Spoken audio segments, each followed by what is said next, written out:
ఆప్కి అదాలత్లో ఆచార్య ప్రమోద్ కృష్ణం గారి మీద మోపిన ఆరోపణ ఏంటంటే ఈయన ఒక ఊసరవల్లిలాగా మారుతూ ఉంటారని. ఆచార్య గారు, ప్రజలకి మీ ఈ రూపం బాగా తెలుసు, ఆచార్య, మహాత్మా, సన్యాసి. కానీ నా దగ్గర చూసారంటే మీరు యవ్వనంలో ఉన్నప్పుడు ఒక ఇన్ఫర్మేషన్ నా దగ్గర ఉంది. మీ యవ్వనంలో ఉన్న రహస్యాన్ని ఇప్పుడు ఆప్కి అదాలత్లో బయటపెట్టబోతున్నాను. ఇది నిజమేనా? మీరు మీ చిన్నతనంలో ఇల్లు వదిలి పారిపోయారట సినిమాలో హీరో అవ్వడానికి? ప్రజెత్ సార్, మొదటి విషయం ఏంటంటే ఈ మనుషుల మార్పిడి, మోసం చేయటం అనే పదాలు ఉన్నాయే, చాలా ఇంట్రెస్ట్ అయిన పదాలండి. దాని వెనకాల చాలా అర్థం ఉంది. ఎలాగో చెప్తాను వినండి. ఆ పదాలకు అర్థం ఏంటంటే ఆయనకి ఎన్నో రూపాలున్నాయని అర్థం.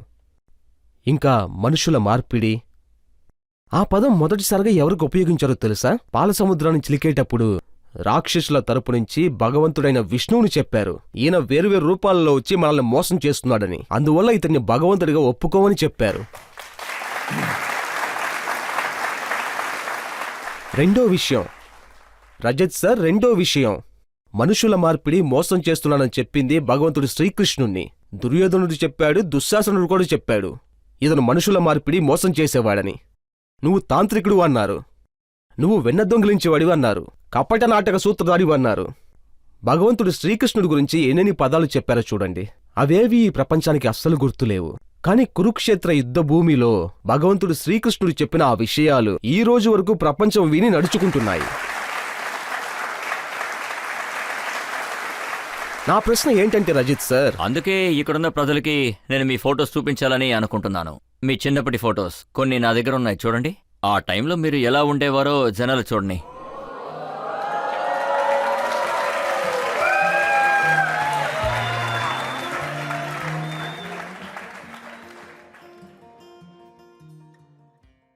ఆ స్మార్ట్ లుక్తో మీరు హీరో అవ్వాలనుకున్నారు కదా, అప్పుడు ఇంట్లోంచి మీరు డబ్బులు, నగలు తీసుకున్నారా? నాకే ఇది చూస్తుంటే చాలా ఆశ్చర్యంగా ఉంది. నా ఫోటో నేను చూస్తున్నప్పుడు నేనే అది నమ్మలేకపోతున్నాను. ఎంతో ఆశ్చర్యంగా ఉంది. ఏ మనిషి అయితే ఇక్కడ కూర్చుని ఉన్నాడో ఇంతకుముందు అలా ఉన్నాడు. కానీ రజత్ సార్, एक हमें आवारा कहना कोई बड़ा इल्जाम नहीं, एक हमें आवारा कहना कोई बड़ा इल्जाम नहीं, दुनिया वाले दिल वालों को और बहुत कुछ कहते हैं.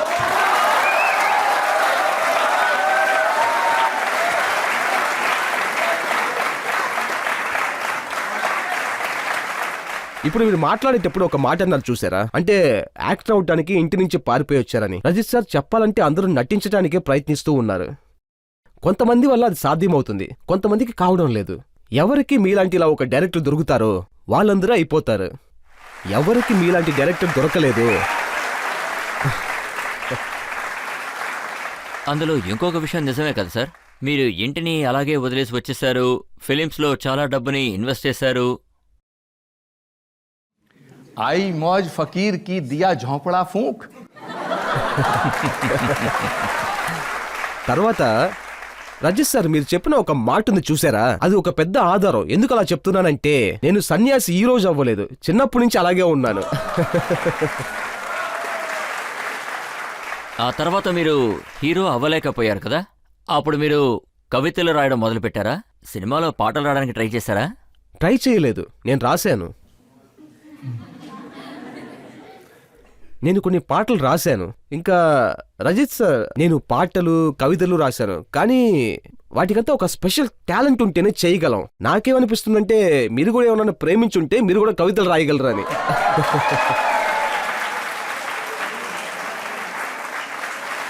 ఇవాళ మీకు వ్యతిరేకంగా జరిగే ఈ విచారణలో మీరు ఒక విషయం చెప్పక తప్పదు.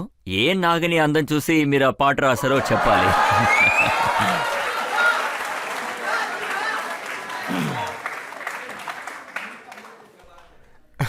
అంటే రజిత్ సార్, అంటే ఇది 30, 35, 40 సంవత్సరాల ముందు జరిగిన కథ. ఇప్పుడు ఆ నాగ విషయం మొత్తం దిగిపోయి ఉంటుంది. కానీ మీ రీసెర్చ్ టీమ్కి ఖచ్చితంగా నేను కృతజ్ఞతలు, ధన్యవాదాలు తెలియజేయాలి. ఎందుకంటే వాళ్ళు చాలా డీప్గా రీసెర్చ్ చేశారు. కానీ అది వేరే విషయం. నా దగ్గర మీలాంటి రీసెర్చ్ చేసే టీం ఎవరు లేరు. లేదంటే నేను కూడా కనిపెట్టి ఉండేవాడిని మీరెవరికి పాటలు, కవితలు రాశారని. అసలు ఏం జరిగిందంటే, నేను ముంబై వెళ్ళాను కదా, అప్పుడు కిషోర్ కుమార్ అని ఒక పెద్ద సింగర్ ఉండేవారు. అప్పుడు ఆయన్ని కలుసుకునే అవకాశం వచ్చింది. అప్పుడు ఆయన నేను రాసిన ఒక పాటను చదివి చూశారు. వాటిలో ఒక 2 విషయాలు మీతో పంచుకుంటాను. అందులో ఆ నాగిని విషయం కూడా వస్తుంది, చూడండి. कि महकी हुई ये जुल्फें महफिल पे छा रही हैं, जालिम तेरी अदाएं. ఇది 40 సంవత్సరాల ముందు ప్రమోద్ కృష్ణం రాసిన పాట. ఇప్పుడు రాసింది అనుకోమాకండి. जालिम तेरी अदाएं दिल को लुभा रही हैं.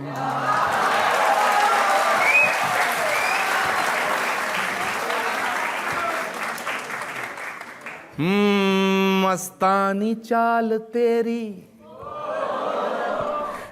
రాజేష్ సార్, మీరు ఆ యవ్వనం స్టేజ్ ఒకటి ఉంది చూసారా? దానికి ముందు నుంచి గుర్తు చేస్తున్నారు. कि मस्तानी. ఆ తర్వాత ఇది పక్కా నేను బల్లగుద్ది చెబుతున్నాను, ఈ షో టెలికాస్ట్ అయ్యేటప్పుడు ఎంతో మంది నా మీద ఆయుధాలు పట్టుకుని దాడి చేయడానికి రెడీగా ఉంటారు. कि मस्तानी चाल तेरी जैसे लहरती नागन, आपास आके डस ले हमसे छुड़ा न पाए.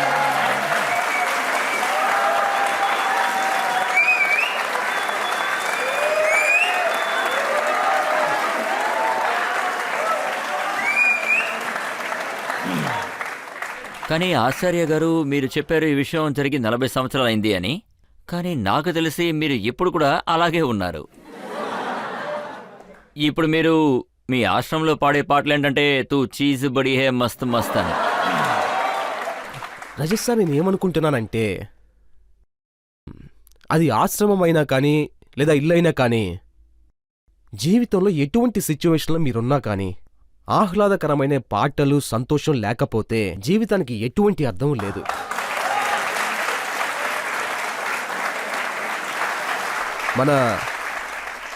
మన సనాతనం ఉంది కదా, భారతదేశపు అలవాట్లు, భారతదేశపు కళాచారం, భారతదేశం యొక్క జీవన శైలి. పాట పాడని వాడు ఎవరున్నారు? పాడటం ఎవరికి ఇష్టం లేదు చెప్పండి? మీరా పాడారు, డాన్స్ చేశారు. రాధా పాడారు, డాన్స్ చేశారు. గోపికలు ఆడారు, పశువుల కాపరి ఆడాడు, మన దేవుడే ఆడాడు, దేవాది దేవుడు మహాదేవుడే ఆడారు. రజత్ సార్,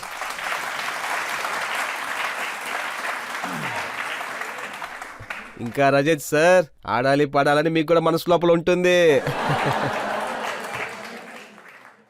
కానీ ఒక సన్యాసి, ఒక మహాత్మా తూ చీజ్ బడి హే మస్త్ మస్త్ లాంటి పాటలు పాడారంటే. రజత్ సార్, మన రామాయణంలో ఏం చెప్పారంటే, అది ఒక్కొక్క విషయాన్ని ఒక్కొక్క మనిషి ఒక్కొక్క రూపంలో చూస్తున్నాడు. వేరే వేరే చూపులవి. పూజ్యుడైన పురుషోత్తముడు భగవంతుడు.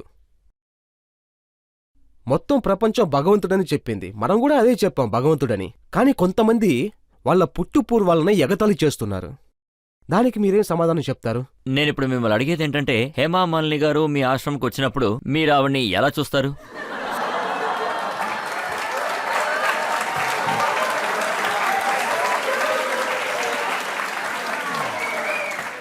నాకు సంబంధించినంతవరకు హేమామాలిని, మోనికా బేడి అయినా పర్వాలేదు. రాధా అమ్మాయినా సరే, లేకపోతే ఇంకెవరున్నా సరే. రతి అగ్నిహోత్రి కానివ్వండి, లేదా పద్మిని కోలాపురి కానివ్వండి, నేను వాళ్ళలో ఉన్న దేవుని దర్శించుకుంటున్నాను.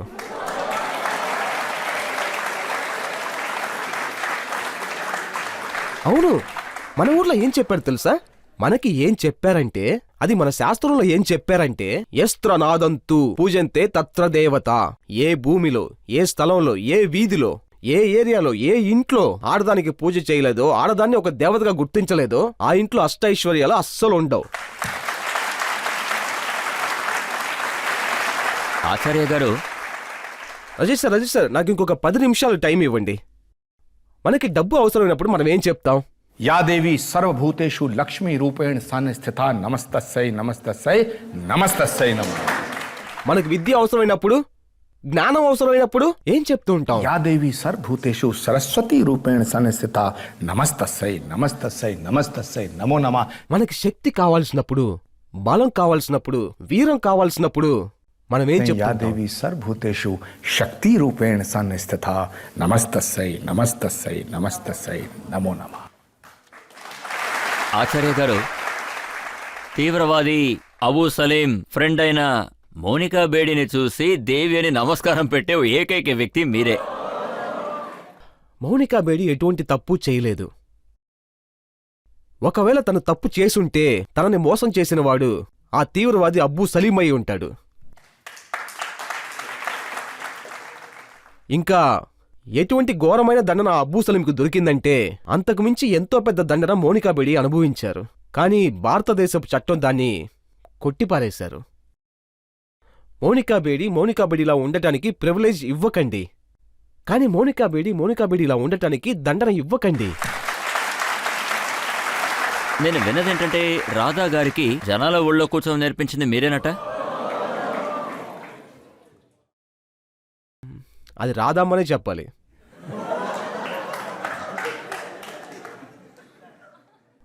రాధామ్మని చూసి అడగాల్సిన ప్రశ్న నన్ను చూసి అడిగితే నేనేం సమాధానం చెప్పాలి చెప్పండి? మీరేవి పేద సన్యాసి కాదు కదా. అంతలా నేను డబ్బున్నవాణ్ణి కాదే. అంబానీ ఇంటికి పెళ్లికి వెళ్ళినప్పుడు రాత్రిపూట రెడ్ వైన్ తాగి డాన్స్ ఆడలేం కదా. మీరు పెళ్లిళ్ళకెళ్ళి డాన్సులు చేయొచ్చు. అలాగే మీ ఆశ్రమం కూడా ఏ ఫిలిం స్టూడియోకి తీసిపోదు కదా. ఫిలిం స్టార్స్ అందరూ అక్కడికి వస్తున్నారు, వాళ్ళు డాన్స్ కూడా చేస్తున్నారు.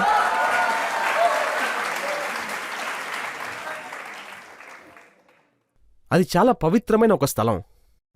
అది చాలా గొప్ప స్థలం. మన పురాణాల్లో ఏం రాసుందంటే భగవంతుడు విష్ణువుకి 10 అవతారాలున్నాయని, ఈ భూమి మీదకొచ్చి అధర్మాల్ని నాశనం చేశారని, ధర్మాల్ని మళ్ళీ మొక్కలుగా నాటి ఉంచారు. భగవంతుడైన రాముడు 7వ అవతారం, శ్రీకృష్ణుడు 8వ అవతారం. శ్రీ కల్కి నారాయణ రూపంలో సంపల్ అనే పేరులో ఆయన అవతరించబోతున్నాడని దాంట్లో రాసి ఉంది. ఏ స్థలానికి భగవంతుడు వచ్చాడో అది పుణ్యస్థలంగా మారింది. ఏ ప్రదేశానికి భగవంతుడు వస్తాడో అది పుణ్యభూమిగా మారుతుంది. అందువల్లే ఇది నా 18 సంవత్సరాల సంకల్పం. ఇది నేను మాత్రం చెప్పట్లేదు, స్కంద పురాణంలో చెప్పబడింది. ఇంకా కల్కి పురాణంలో కూడా చెప్పారు, భవిష్య పురాణం, అగ్ని పురాణంలో కూడా చెప్పారు. శ్రీమద్ భాగవతుడికి ఒక అద్భుతమైన శ్లోకం ఒకటి ఉంది.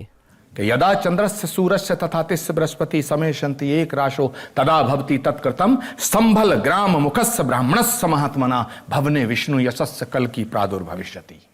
భగవంతుడైన కల్కి అవతారం అది ఎక్కడ జరుగుతుంది? సంపల్ అనే పేరున్న ఒక ప్రదేశంలోనే జరుగుతుంది. విష్ణు అనే బ్రాహ్మణుడు అలా అవతరించబోతున్నాడు. ఏ ప్రదేశంలో భగవంతుడు అవతరించబోతున్నాడో ఆ స్థలానికి పూజ చెయ్యండి. అక్కడికి వెళ్లి మొక్కుబడులు తీర్చుకోండి. ఆ భూమి మీద మీరు ఎంతో శ్రద్ధగా మోకాళ్లపైన కూర్చొని దేవుణ్ణి మొక్కటానికి నేను మీ అందరినీ కల్కిదాముకి రావాలని ప్రార్థిస్తున్నాను. అది వాళ్ళనే అడుగుదాం, కల్కి దామ్ గురించి అడుగుదాం. ఎవరైనా అది అడగాలనుకుంటున్నారా? సార్, మీ దగ్గర అడగాల్సిన ప్రశ్న ఏంటంటే, మీరు కల్కి భగవాన్ కోసం అద్భుతమైన గుడి కడుతున్నారు. కాని కొన్ని మంది ఏమనుకుంటున్నారంటే మీరే కల్కి భగవాన్ అని, కొత్త అవతారం సృష్టించారని. దీని గురించి మీ అభిప్రాయం ఏంటి సార్? దేవుడెప్పుడు తనని తాను దేవుడని అస్సలు చెప్పడు. ఎవరు నేను కల్కి అవతారం చెప్పుకుంటున్నారో వాళ్ళందర్నీ కింద పడేసి తొక్కాలి.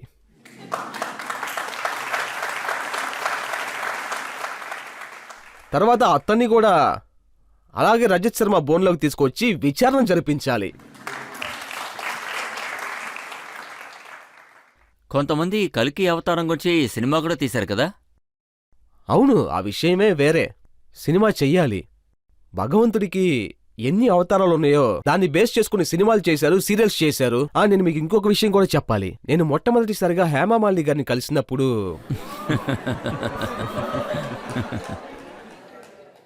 హేమా గారు చెప్పారు నేను కృష్ణుడి భక్తురాల్ని అని. ఇంకా కృష్ణుడే కలియుగంలో కల్కి అవతారంగా రాబోతున్నాడని. అప్పుడు ఆమె చెప్పారు కల్కిదాముకొచ్చి రాధాకృష్ణ నాట్యం చేయబోతున్నానని చెప్పారు. ఆమె చెప్పినట్టుగానే చేశారు. ఆమె తర్వాత నాకు ఇంకొక ఐడియా కూడా ఇచ్చారు, కానీ నేను దాన్ని చేయలేకపోయాను. ఎందుకంటే దానికి ఒక కారణం ఉంది. ఆమె ఏం చెప్పారంటే మీరు భగవంతుడు కల్కిని బేస్ చేసుకుని ఒక సినిమా తీయమని. కానీ రజిత్ సార్, మీరు అప్పుడు నాకు కనిపించలేదు, లేంటే అప్పుడే నేను సినిమా తీసుండేవాడిని. ఆ రోజు మీరు నాకు దొరకలేదు. కానీ ఖచ్చితంగా సినిమా తీయాలి. నేనిప్పుడు భగవంతుని ప్రార్థిస్తున్నాను. రాబోయే అవతారం గురించి ప్రజలు ఖచ్చితంగా తెలుసుకోవాలి. భగవంతుడు రాముడు వచ్చారు, తర్వాత కృష్ణుడు వచ్చారు, పరశురాముడు వచ్చారు, ఇంకా ఆయనకి ఎన్ని రూపాలు, అవన్నీ ఈ భూమికి వచ్చేసాయి. కల్కి భగవంతుడు అవతారం చివరి అవతారం. కానీ కానీ ఇంకా భగవంతుడు రాలేదు, మీరు అప్పుడే అడ్వాన్స్ బుకింగ్ మొదలు పెట్టేశారా? అది ఈ జన్మలో నాకు దొరికిన సౌభాగ్యం. భగవంతుడు రాముడు వచ్చారు, అప్పుడు ఆయన ఏ రూపంలో ఉన్నాడు, నేను ఏ రూపంలో ఉన్నానని నాకు తెలియదు. అప్పుడు భగవంతుడు కృష్ణుడు వచ్చినప్పుడు ఆయన ఏ రూపంలో ఉన్నాడు, నేను ఏ రూపంలో ఉన్నాను నాకు తెలియదు. కానీ ఇది ఒక పెద్ద సౌభాగ్యం అని నేను చెప్తాను. ఎందుకంటే నాకు తెలుసు భగవంతుడు ఖచ్చితంగా వస్తాడని, ఈ భూమిపైకి వస్తాడు, అది నాకు తెలుసు. ఇంకా కల్కిదాం సృష్టించబడ్డం గురించి మీరు చెప్పారు కదా, దాన్ని చేయటానికి నాకేం అర్హత ఉంది మీరు చెప్పండి. ఒక మనిషి జీవితాంతం తలకిందులుగా నుంచున్నా కూడా ఒక చిన్న ఇల్లు కట్టలేకపోతున్నాడు చెప్పండి, ఇంకా ఎలా కల్కిదాం కట్టగలడు చెప్పండి? భగవంతుడికి ఇల్లు ఎవడు కడతాడో, ఎవరి దగ్గర భగవంతుడు చెయ్యమని చెప్తాడో వాడే చెయ్యగలడు. ఆచార్య గారు, అందరూ ఆ విషయాన్ని అసలు ఒప్పుకోవట్లేదు. అంటే మీరు కల్కిదాంని సృష్టించారు కదా, మీరు కట్టాలనుకున్న దాన్ని వాళ్ళు నాశనం చేశారట? అది 100% నిజమే. నవంబర్ 7, 2016 సంవత్సరం కల్కిదామ నిర్మించటానికి చిన్న చిన్న పనులు మొదలయ్యాయి. మన దేశంలో ఉన్న పరదేశీలు, సన్యాసులు అందరూ అక్కడికొచ్చారు. ప్రపంచంలో ఉన్న కల్కి భగవాన్ భక్తులందరూ అక్కడికొచ్చారు. ఇంకా పెద్ద పెద్ద నాయకులందరూ అక్కడికొచ్చారు. ఇంకా గర్భగుడికి గుంత కూడా అక్కడ తవ్వారు. కానీ నవంబర్ 6వ తారీఖు 2016 సంవత్సరం అఖిలేష్ యాదవ్ గవర్నమెంట్ మేమది చెయ్యకూడదని అడ్డుకున్నారు. ఆ టెంట్ని పీకి పారేశారు. కానీ భగవంతుడి లీల చూడండి, ఆయన టెంట్ని పీకి పారేశారు. చూడండి, ఆయన కన్సర్న్ ఏంటంటే 2017వ సంవత్సరంలో ఆయన టెంట్ని అలాగే పీకి విసిరేశారు. ఇప్పటి వరకు ఒక బొంగు కూడా అక్కడ పెట్టలేకపోతున్నాడు. కానీ ఆచార్య గారు, ఆయన ఆలోచనన్నీ కరెక్టే కదా. చంబల్ అలాంటి ఒక చోటు, అక్కడ పెద్ద ఎత్తున ముస్లిం పాపులేషన్ కూడా ఉంది. అలాంటప్పుడు మీరు అక్కడ ఒక గుడి కడితే అది పెద్ద ప్రాబ్లం అవదా? 1947లో ఎవరు విభజన తీసుకొచ్చింది? అప్పుడు అక్కడ కల్కిదామ ఏమీ లేదే. కల్కిదామ నిర్మించడానికి ఎటువంటి మాటలు లేవే. విభజన భేదం వచ్చిన తర్వాత గుడి, మసీదు ఏమీ కట్టలేం. ఇటువంటి కొట్లాటలు, గొడవలు ఎవరు చేస్తారంటే వాళ్లే చేస్తారు. వాళ్ళ మనసుల్లో మచ్చ అలాగే ఉండిపోయింది. వాళ్ళకి మతం అంటే ఏంటనే తెలియలేదు. వాళ్ళు మతాన్ని వేరే విధంగా ఇంటర్ప్రిటేషన్ చేస్తుండేవాళ్ళు. మతం అనేది చూడండి, అది మనిషి జీవితంతో పాటు మొదలయ్యి చివర్లో అంతమైపోతుంది. కానీ ఎటువంటి మతం? అందులో ప్రేమ, ఆప్యాయత, అనుబంధం, ఇంకా దయాగుణం, కరుణ. దేవుడు మనకేం చెప్పాడు? కరుణ. చెప్పండి, భగవంతుడు మనకేం చెప్పారు? కరుణ చూపించండి, ఆప్యాయత చూపించండి, సముద్రపు లోతుల వరకు ప్రేమను చూపించండి. ఎవరు బాగా ప్రేమను చూపిస్తారో వాళ్ళు చెడుగా ఆలోచించలేరు. ఎలా వాళ్ళ బిజినెస్ చేయగలరు? ఎప్పుడూ గొడవలు సృష్టించాలి అనుకునే వాళ్ళ పని అది. ఈ భారతదేశంలో ఇంతకుముందు ఉంది, ఇప్పుడు ఉంది, అది ఇకపైన ఎప్పుడు అలాగే ఉంటుంది. కానీ ఇలా గొడవలు సృష్టించే వాళ్ళని, పోరాటం చేసే వాళ్ళని అణగదొక్కటం కోసం అప్పుడు ఒకడున్నాడు, ఇప్పుడు ఒకడున్నాడు, రేపు ఒకడుంటాడు. మీరు ఫరూక్ అబ్దుల్లా గారిని ఏమనుకుని పిలిచారు? అతను సమస్యలు తీరుస్తాడా లేదా సమస్యలు సృష్టిస్తాడా? చూడండి, ఒక ఒంటరి వ్యక్తి వల్ల రజత్ శర్మ ఉన్నారు, ఫరూక్ అబ్దుల్లా ఉన్నారు. ఇంకా Rajat sir, Farooq Abdullah sir political point of వ్యూలో చూసేటప్పుడు ఆయనవి ఎన్నో స్టేట్మెంట్లున్నాయి. వాటిని ఎప్పుడు నేను అంగీకరించలేను. కానీ ఎప్పుడు డాక్టర్ ఫరూక్ అబ్దుల్లా కల్కిదాంకు వచ్చాడో అప్పుడాయన రాముడి భజన పాటలు పాడారు. అప్పుడాయన నాతో కూర్చొని, అప్పుడు ఆ సమయంలో జమ్మూ కాశ్మీర్లో ఎన్నో కొట్లాటలు జరుగుతున్నాయి. నేనప్పుడు ఆయనకి చెప్పాను, ఫరూక్ సార్, ఈ నేషనల్ ఇంటగ్రేషన్, కామీ మోదీ అనే విషయాలు, సాంప్రదాయమైన విషయాలు ఈ మేడపైనే జరుగుతున్నాయి. నిజానికి అవి అసలు జరగలేదు. అందువల్ల ఈ సాంప్రదాయమైన విషయాలన్నింటినీ జరగకుండానే ఆగిపోతున్నాయి. మీరేం ఎదురు చూస్తున్నారని చెప్పి నన్ను అడిగారు. అప్పుడు నేనేమన్నానంటే, మీరు నాతో కల్కిదాంకొచ్చి యజ్ఞం చేయగలరా అని. దానికి ఆయన చెప్పారు, అందులో ఏమీ తప్పు లేదు అని. నేనేమన్నానంటే, మీరు ఆలోచించి చెప్పండి అని. వెంటనే ఆయన చెప్పారు, నేను చూసుకుంటానని చెప్పారు. ఏం జరిగినా కానీ ఐ విల్ ఫేస్ ఇట్. కానీ ఆయనకు ఒక విషయం తెలియదు, యజ్ఞం అంటే ఏంటనే తెలియదు. ఆయన వచ్చిన వెంటనే నేను ఆయనతో చెప్పాను, ఆహుతి వేయాలని చెప్పాను. బ్రహ్మ చెప్పారు యజ్ఞంలో ఆహుతి వేయాలని. యజ్ఞ బ్రహ్మలు ఏం చెప్పారంటే, ఆచార్య ప్రమోద్ కృష్ణ మంత్రాన్ని బట్టి ఈ విషయం ఫరూక్ సార్కి కూడా సరిగ్గా తెలియదు. నేను ఒక మంత్రాన్ని చదివాను. ओम इंडियन मुजाहिदीनम हन फट स्वाहा. ఆయన దానికి ఆహుతి వేశారు. ఏ ఫరూక్ అబ్దుల్లా ఇండియన్ ముజాహిద్దీన్కి ఎదురుగా హోమం చేస్తున్నారో, రాముడి భజన పాటలు పాడుతున్నారో నాకు ఆ ఫరూక్ అబ్దుల్లా మాత్రమే తెలుసు. చాలా పెద్ద కాంట్రవర్సీ ఎప్పుడు మొదలైందంటే మీరు ప్రధానమంత్రి మోడీ గారిని ఇన్వైట్ చేశారు, అది కూడా పునాది రాయి వేసేటప్పుడు. ఇంకా వేరే ఎవరిని పిలవాలి? కాంగ్రెస్లో ఉన్న రాహుల్ గాంధీ గారిని పిలిచుండొచ్చు కదా, సోనియా గాంధీ గారిని పిలిచుండొచ్చు. రజత్ సార్, నెత్తి మీదే మనం తిలకం పెట్టగలం.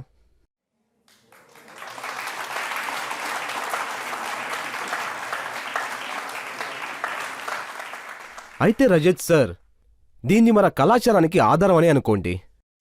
చెయ్యాల్సింది సరిగ్గా చేశాను. దీన్ని మనం నెక్స్ట్ లెవెల్కి తీసుకువెళ్ళాలి. ఎటువంటి మందిరం కట్టేటప్పుడైనా, మొదటి ఇటుక పెట్టేటప్పుడైనా దాన్ని చేయటానికి మన 2 చేతులు ఎంతో పవిత్రంగా ఉండటం ముఖ్యం. ఇంకా రజత్ సార్, మీరు చాలా ముఖ్యమైన సీరియస్గా ఒక క్వశ్చన్ అడిగారు. చాలా ముఖ్యమైన ప్రశ్న అది. నా మనసులో పడింది అలాగే బయటపెట్టాను. నన్ను క్షమించండి. ఆచార్య ప్రమోద్ కృష్ణం ఎక్కడున్నా కాని అయితే మళ్ళీ మళ్ళీ కాంగ్రెస్ గురించి అడక్కండి. ఇది రాజకీయాలకు సంబంధించిన ప్రశ్న. ఇది సనాతన చరిత్ర గురించి అడిగే ప్రశ్న. కల్కీదాం గురించి ఇటుకలు పెట్టే విషయంలో ఏ మనిషి చేతులతో చేయలేని పని బీఫ్ చేయటానికి అంగీకరించారు.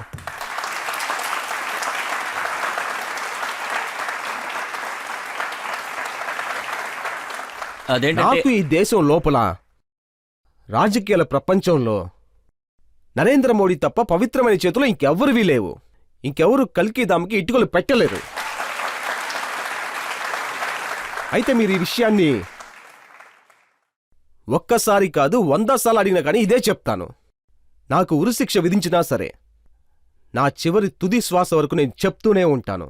నరేంద్ర మోడీ అటువంటి ఒక మనిషి. ఈ దేశపు రాజకీయాల్లో, ప్రజా స్వాతంత్రపు విషయంలో మన దేశానికి స్వతంత్రం దొరికిన తర్వాత ఎంతో మంది ప్రధానమంత్రులు వచ్చారు, ఇంకా వచ్చేవారు ఉన్నారు. అందరికీ నేను మర్యాదిస్తున్నాను. అందరూ వాళ్ళ వాళ్ళ శైలిలో దేశానికి సేవలు చేస్తూనే ఉన్నారు. కానీ నరేంద్ర మోడీ లాగా ఎవరూ లేరు, ఎవరూ రారు. అంతే. ఆచార్య గారు, మీరు ఒకవైపు నరేంద్ర మోడీ గారి గురించి ఇలా మాట్లాడుతున్నారు, సనాతన ధర్మం గురించి మాట్లాడుతున్నారు, భగవాన్ కల్కి గురించి మాట్లాడుతున్నారు. అలాగే మరోవైపు చూసారంటే మీరే చెప్తున్నారు నబీ మా సొంతం అని, బేగంబర్ సార్ మన సొంతం అని, మనం ఆయనకి సొంతం. ఈ డబుల్ గేమ్ ఎలా పనిచేస్తుంది? చూడండి రజత్ సార్, నేను ఒక విషయం చెప్పనా? మీరు చాలా పెద్ద జర్నలిస్ట్. నేను మీ టాలెంట్కి తల వంచి నమస్కరిస్తున్నాను. సంతోషంగా నమస్కరిస్తున్నాను.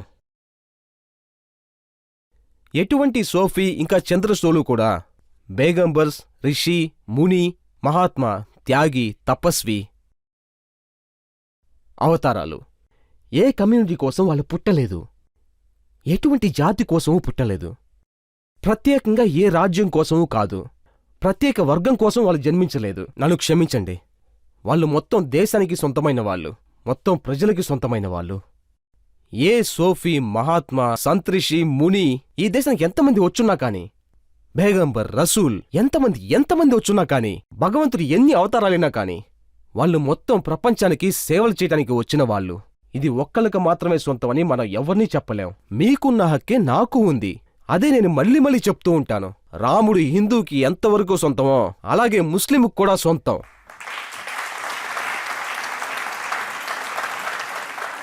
ఇంకా బేగంబర్ ఎంతవరకు ముస్లింకు సొంతమో అలాగే మనకు కూడా సొంతం. అందువల్లే చెప్తున్నాను, ఈ విషయం నేను కాంగ్రెస్తో కూర్చొని మాట్లాడినప్పుడు ఎప్పుడూ మాట్లాడను, ఇకపైన కూడా మాట్లాడను. నేను కాంగ్రెస్లో ఉన్నప్పుడు కూడా నేనెప్పుడూ నిజం వైపే ఉండేవాణ్ణి. ఈరోజు నేను కాంగ్రెస్లో లేను, కానీ నేను నిజం వైపే ఉన్నాను. నిజమే నేను మాట్లాడుతున్నాను. ప్రభుత్వం వస్తుంది పోతుంది, ప్రభుత్వం వస్తుంది పోతుంది, పార్టీ వచ్చిద్ది వెళ్ళిద్ది, వయసు పోవచ్చు, అన్నీ పోవచ్చు, కానీ సనాతనం అలాగే ఉంటుంది, మన రాష్ట్రం అలాగే ఉంటుంది. మీలో ఎవరైనా ఏదైనా అడగాలనుకుంటున్నారా? నా ప్రశ్న ఏంటంటే, మీరు సోషల్ మీడియాలో పాడిన పాట గురించి నేను విన్నాను. నవిజీ మీకు ఎంత సొంతమో మాకు అంతే సొంతమని. సో సార్, మాకోసం ఈ పాట పాడారా ప్లీజ్? అది నేను రాసిన ఒక పాటలోని చిన్న లైన్. అది నేను ప్రాఫిట్ మొహమ్మద్ సలీకి రాసిన పాటలోని చిన్న భాగమే అది. ఒకసారి నన్ను ఒక ప్రోగ్రాంకి ఇన్వైట్ చేశారు, హైదరాబాద్కి. హైదరాబాద్కి అర్థం మీకు అందరికీ తెలిసే ఉంటుందనుకుంటా. తర్వాత అడిగారు, ఆప్కే అదాలత్ ప్రోగ్రాం చూసేటప్పుడు ఖచ్చితంగా ఎవరైనా ఒకరు అడుగుతారు. చెవులో దూది పెట్టుకుని ఉన్నా కూడా ఖచ్చితంగా దీన్ని వినాల్సిందే. ఒక హిందూ మత గురువులు, ఒక హిందూ ఆచార్య అన్నీ ఓపెన్గా మాట్లాడే ప్రమోద్ కృష్ణం ఏం మాట్లాడారని చూస్తారు. ఈ మెసేజ్ ఖచ్చితంగా వాళ్ళకి వెళ్ళి చేరాలి. ఎగతాళి చేసే వాళ్ళకంతా ఇది ఒక చెంపదెబ్బ అవ్వాలి. ఎవరైతే మన రాముడి చరిత్రని ఎగతాళి చేస్తున్నారో వాళ్ళకి ఇది ఒక సమాధానం అవ్వాలి. कि मेरे सीने की धड़कन है, मेरी आंखों के तारे हैं, सहारा बेसहारों का खुदा के वो दुलारे हैं. ఇంకొకటి కూడా నేను రాశాను. ఇది ఒక మెసేజ్ చాలామంది మనుషులకి మామూలుగా చెప్తూ ఉంటారు కదా, ఈ హిందూ వాళ్ళ భగవంతుడు వేరే, ముస్లిం వాళ్ళ భగవంతుడు వేరే. వాళ్ళ కోసం ఈ మెసేజ్. सहारा बेसहारों का खुदा के वो दुलारे हैं, समझ कर तुम फकत अपना उन्हें तकसीम ना करना. नबी जितने तुम्हारे हैं, नबी उतने हमारे हैं.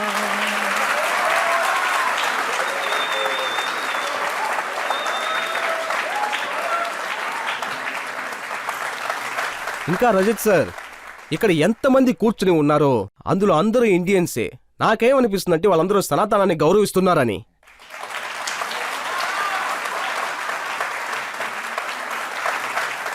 అయితే రజత్ సార్, హిందుత్వాన్ని ఎదురించే వాళ్ళు ఖచ్చితంగా ఈ ప్రోగ్రాంని చూస్తారు. నేనేం చెప్తున్నానంటే వాళ్ళ మనసులో కూడా ఈ చప్పట్లో ఒక మార్పుని తీసుకొస్తాయని.